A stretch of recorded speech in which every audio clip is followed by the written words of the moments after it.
Rich Sander here, and today we have a subject I've been wanting to talk about for a long time. And as an atheist and as a humanist, there's a lot of people out there talking. Today we're going to talk about some trash. And this is the Moral Misfits.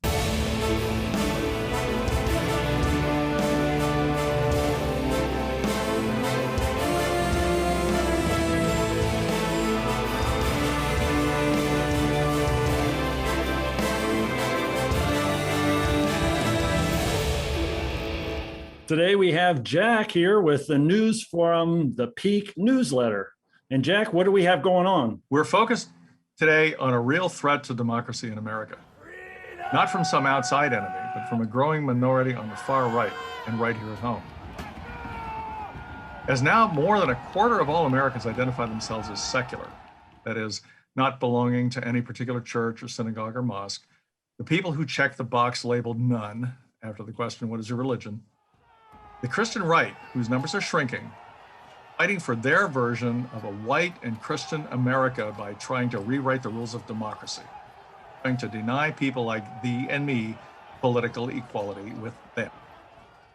As Eric Levitz wrote in the New York Magazine article we've accepted in Pique, the Republican Party, really any party, can hold on to political power even when it's unpopular by changing its policy commitments into slightly closer alignment with public opinion.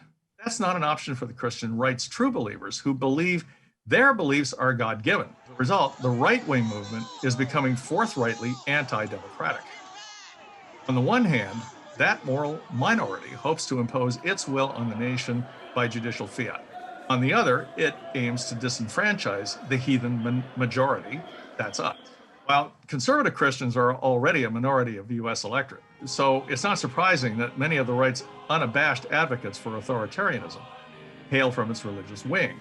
And while no respectable conservatives will publicly argue that non-white Americans are unfit for self-government, Mr. Levitz writes that many are quite comfortable as saying as much about the nation's socially liberal majority. And he quotes a right-wing scholar at Hillsdale College. Most people living in the United States today, certainly more than half, are not Americans in any meaningful sense of the term. They do not believe in, live by, or even like the principles, traditions, and ideals that until recently defined America as a nation and as a people.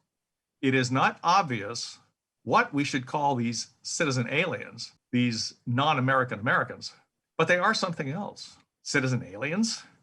Non-American Americans? That's us he's talking about. And he concludes by suggesting that America simply do away with democracy. Therefore, he says, we need a conception of a stable political regime that allows for the good life. The US Constitution no longer works. Stable political regime, there's a word for that. It's called fascism. And fascism is being openly discussed in the right-wing media in prime time now. The right is going to pick a fascist within 10 to 20 years, says right-wing talk show host Jesse Kelly on Fox News's March 26th Tucker Carlson show. And Carlson, host of America's most watched cable TV opinion show, agreed, openly speculating that Republicans may soon get tired of, quote, following the rules, unquote, that used to guarantee them a white Christian oligarchy and pick a fascist to lead their party. Think fascism can't happen here? Timothy Snyder, author of the best-selling On Tyranny, thinks differently. When the less popular of the two parties, he says, can't win at the ballot box with unpopular ideas, they will either, quote, either fear democracy or weaken it, unquote, just as Eric Levitz predicted in New York Magazine and in Pique. Also in Pique this week, we wonder if we aren't getting too comfortable with the internet and reimagine John Lennon's Imagine lyrics while we're at it. We take back the proud label liberal from the far right. We urge our scientists to proclaim their values and order up a Manhattanat cocktail. Well, thanks, Jack. I really appreciate you bringing the latest from the Pique. And when I get back to New York, let's go out and have a Manhattannic drink instead of a Manhattan, and we'll see how far that gets us at the bar. Thanks, Rich. Thank you very much. So today we actually have two of our guests. We have Kevon and John to join us today. And today's subject is actually called the butt end. And as I like to say, we have an issue that sometimes we kick the can down the road, and that we put a lot of things back onto the butt end of things, such as we have manufacturers that make all kinds of plastic goods. We as consumers make it, we throw it in our landfill, and we're stuck with it at the very end. So we also have products that we're consuming. We make pre-processed foods so cheap and easy. And then for the manufacturers, they make all that money and they turn around and we eat it and consume it. And then we have to pay for that in our health. So instead of looking at things at the beginning, we're looking at things at the butt end of them. And so today I have John and Kevon to talk about this today. So John, I was thinking the other day that I walked out my front door and I saw trash just in the street, just little pieces here and there. So disconcerting that when I ride my bike or when I'm traveling, I just see trash everywhere.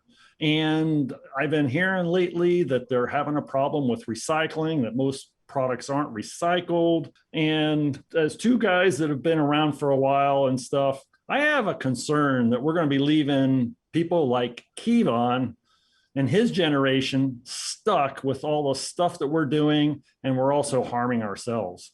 And you can see that it's getting to be a bigger and bigger problem. You've seen that a lot in your life, right? Oh, absolutely. And I'm seeing more of it now, just as you are. And I think part of the problem is us. We'll talk about the plastics industry and all the rest of them, I know, while we're on this subject. But I think we ought to say right up front that a big part of the problem is us. That there is what we all know is that there is less of sense of community in the United States than there used to be. And in communities, people pay attention to their environment. They pick up something, a plastic bag or a loose paper that is headed for their neighbor's yard or lawn or whatever. They don't let their dog dump in front of their neighbor's house. They care about what the community looks like. And more, we are living in different bubbles. We know politically, we know socially, we know by income level, by what we've called class or caste in the past. And people don't socialize the way they used to, and they don't pay attention to what is going on. I saw a couple of the pictures that you have.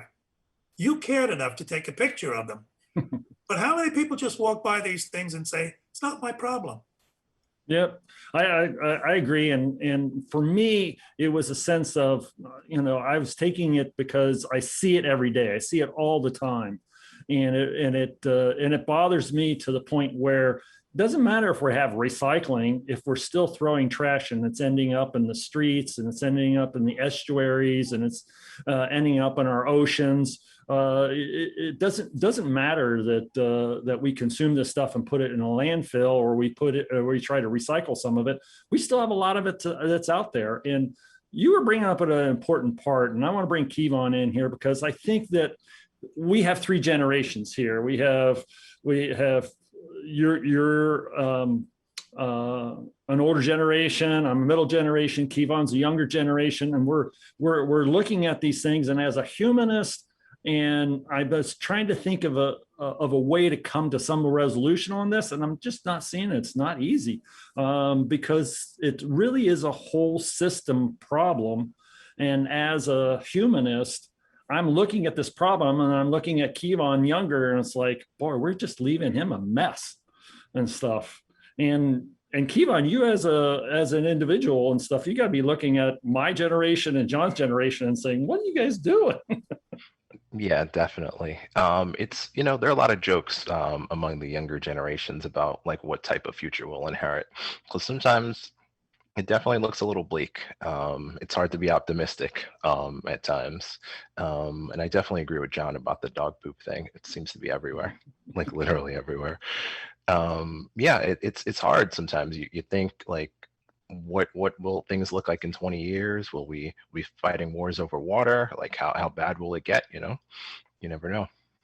Well, and I was thinking about this whole system process is that we do things that have somewhat ridiculous outcomes. So in the United States, we guarantee a corn crop price for corn growers. Corn is not, we don't consume a lot of that corn directly. Most of it goes to cattle feed, and turn around by giving a guaranteed price, it makes that cattle feed very cheap. And then we also take a byproduct of the corn, which is high fructose corn syrup, and then we put it in all our soft drinks and a whole bunch of products in the store. Just try to buy ice cream without high fructose corn syrup in it. It's really hard to do that. And so we're guaranteeing a price, so they overproduce it and it's super cheap. So they turn it into all these products and then we're consuming it. So not only are we creating an environmental problem, but we're also creating a health problem that we have to deal with. High fructose corn syrup came in like the 80s and in my generation and stuff, but I'm sure you, Kevon, you've grown up with it.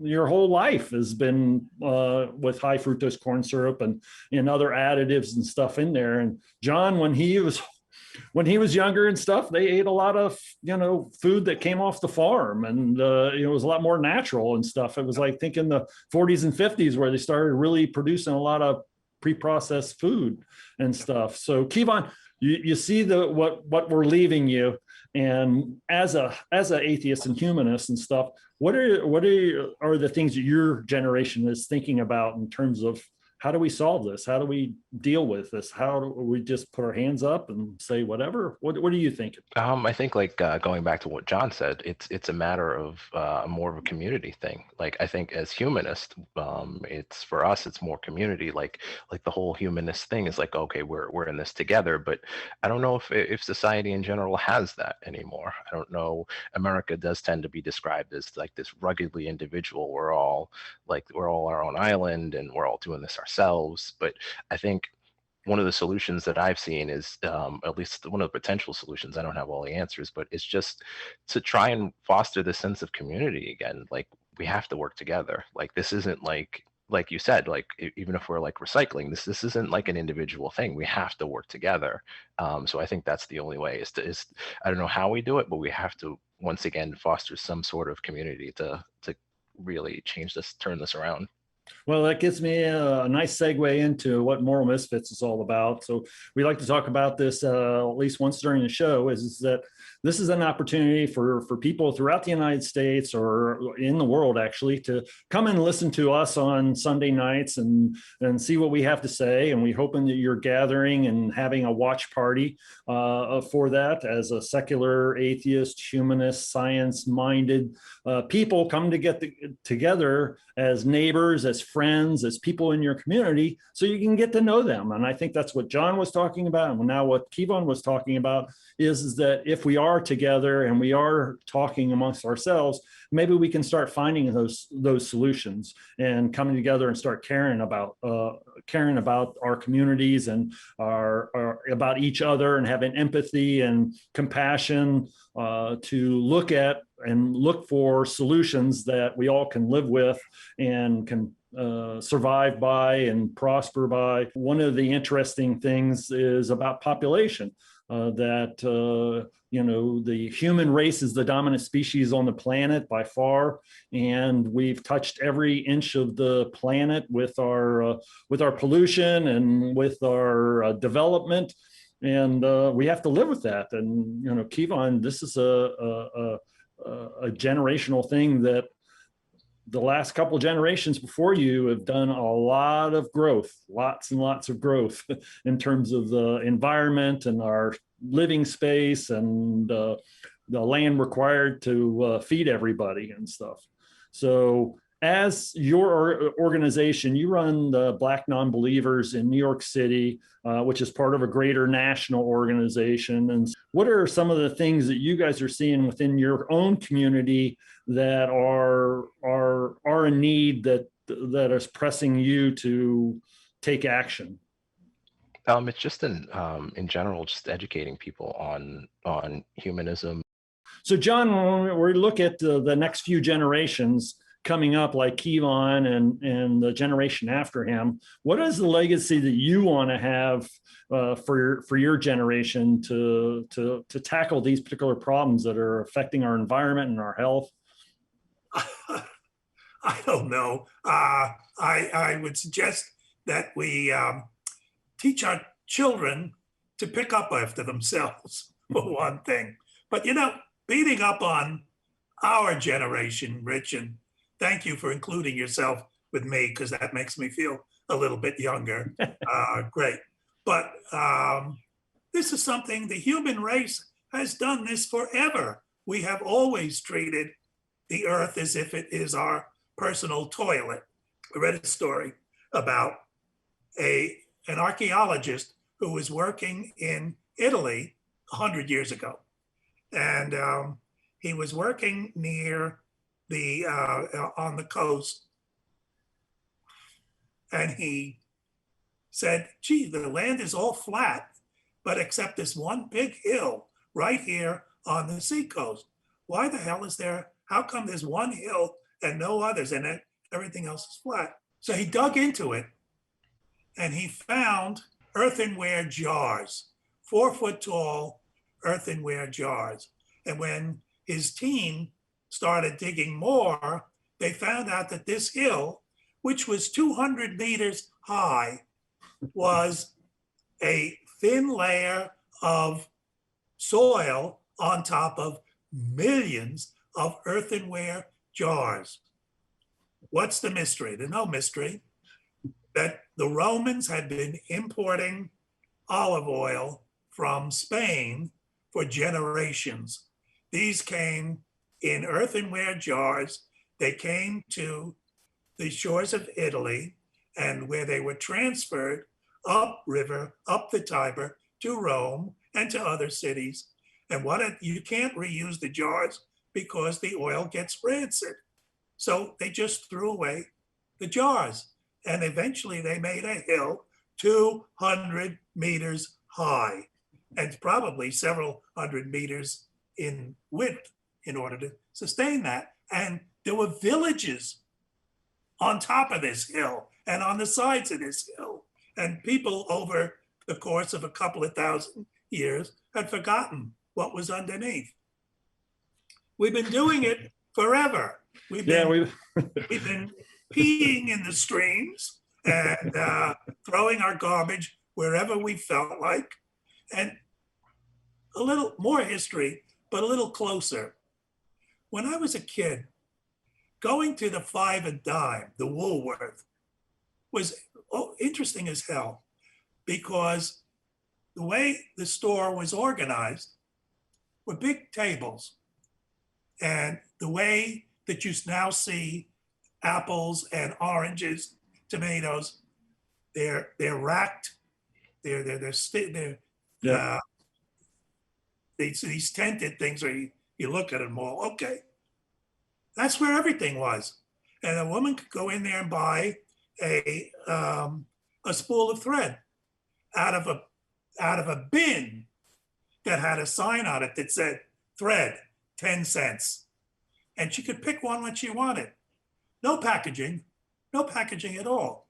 And of course, what happened to Woolworth was they got robbed blind as community broke down. That the system worked for a long while. And then after, I would go in there when I was a kid and look at one of the tables was just toys, little toys for a nickel, a dime, a quarter. And he could play with the toys. Swear I never stole one. Never stole one. I'm not saying I never stole anything in my life, but I never took that because I was usually there with my mother. So it didn't make much sense. Well, I was thinking the other day that I was hungry, so I stopped at Wendy's. Not to pick on Wendy's, it's just a fast food place, and I ordered some food, and then within minutes I was done eating it, and I'm looking at this pile of bags and trash and plastic stuff, and it's like, okay, I just spent maybe 2 minutes eating this food, And now this package is going to probably outlive me in a trash dump someplace. And I think about that kind of consumerism, and maybe some of the discussion can be around, well, we used to bake our own bread. Now we buy it in a plastic sleeve, and when we're done, that plastic sleeve, it goes right in the trash, and it will outlive us in the trash dump. If we make our own bread and we cook our own food and get it from its natural state, then we don't have to have all these, I get my green beans in a plastic bag, it's been cleaned, it's been sanitized, it's been put in a bag that I can put in the microwave, and it tastes yummy, and it's probably nutritionally okay because it's just frozen beans. But then I think about it, it's like, that's going to be around a very, very long time, that plastic bag. And I think about that, and I was like, why do we have to have those? And those are the kind of conversations we have. And I'm sure, Kevon, for you've had, your whole life has been, fast food everywhere. For me, it kind of came in the 70s and 80s, where fast food started to be everywhere. Now it's so ubiquitous everywhere that it's hard to get away from. I mean, it seems like it's part of the culture, it's part of the life to be a consumer of fast food and pre-processed food. And we like that because we can order from online from Amazon, right? Yeah, well, you said it. It's a consumer thing. It's about money. There's solutions here, but there's a financial incentive to keep things going the way they've been going. So we have to change that. And as we talked about in the show, the butt end of things, all that financial responsibility, it doesn't lie in the producers at all. I mean, once I buy it from the grocery store, they absolve themselves of any responsibility for that. Even they don't really have much responsibility, because if it goes bad, they just throw it in the trash anyway too. So we're all just throwing stuff into the trash, and it's going to be around for a long time. So there is that collective responsibility there, but we don't have it at maybe shared across the production cycle or whatever. But I'm hoping this actually will spend time for people to have these conversations amongst themselves. Like I said before, More Misfits is a conduit for people to come together and talk about the things within their community and have discussions like this, and to spend time to talk about what science is, what's not science, what's practical, what's not practical, what we can do, what is things that we can do. And I'm hoping that we have those discussions in different places through, and living rooms and restaurants and bars all around the United States and around the world that are going to have these kind of discussions. And real quickly, I want to talk about how your group, Black Nonbelievers, has those conversations, because you've had a lot of social issues to deal with, and this would be just another one that's actually not partisan to any type of group. It's just part about being human, and those are conversations I'm sure you're having also. Yeah, we have those types of conversations all the time. There's not a lot of amazing solutions, unfortunately, because we have to work within the current system, or at least try to change it. But yeah, we have conversations about how can we change things. We partner with different types of groups. Partner with groups about preparing for end of life and things like that. We partner with all types of other humanist groups, as well as the group you started, Gotham Atheists. We do lots of stuff with that group as well. So yeah, it's conversations we have, and we're trying to change things. And John, your group that you've been part of for a long, long time, the Secular Humanist Society of New York and stuff, they have a lot of these types of discussions also. And you see it's two big difference, or three different generations: your generation, my generation, and Kevon's generation. That this is starting to be something more that we have to talk about.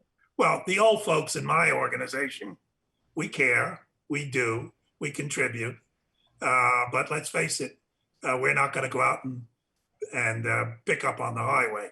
Ain't going to happen. I think that you probably talked about it at the beginning the best, because I was wrestling with this idea about trash and processed food and health, and that we're moving a lot of the discussion from where it's being produced and how it's being produced and how we get it, that there's these consequences at the end that we're not talking about, that everything's left to the butt end of them.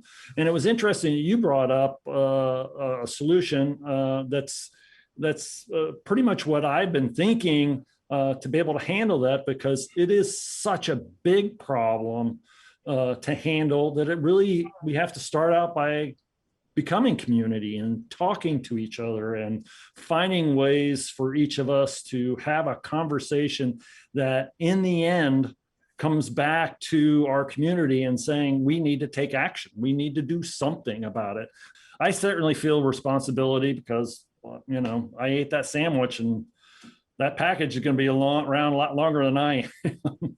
But I want to thank both of you guys for being on today. And if you want to get a hold of John, you can get a hold of him at editor@SHSny.org.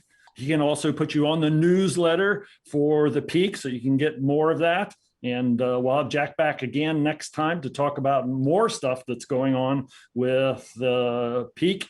And I want to thank Jack for being on and telling us what the latest is going on. Thanks, Jack. Thanks for having me, guys. And Kevon, you know, one of the things I like about you is that you are a young guy looking at all this going on, and you're taking your time, effort, and energy to build a group in New York City with Black Nonbelievers. How can they get a hold of you if they want to learn more about your organization? They can check us out at blacknonbelievers.org or Black Nonbelievers on Meetup. Great. And I want to thank everybody for contributing to today's show. And we look forward to you out there watching us. And we look forward to seeing you on another Sunday. Thank you. And this has been Moral Misfits.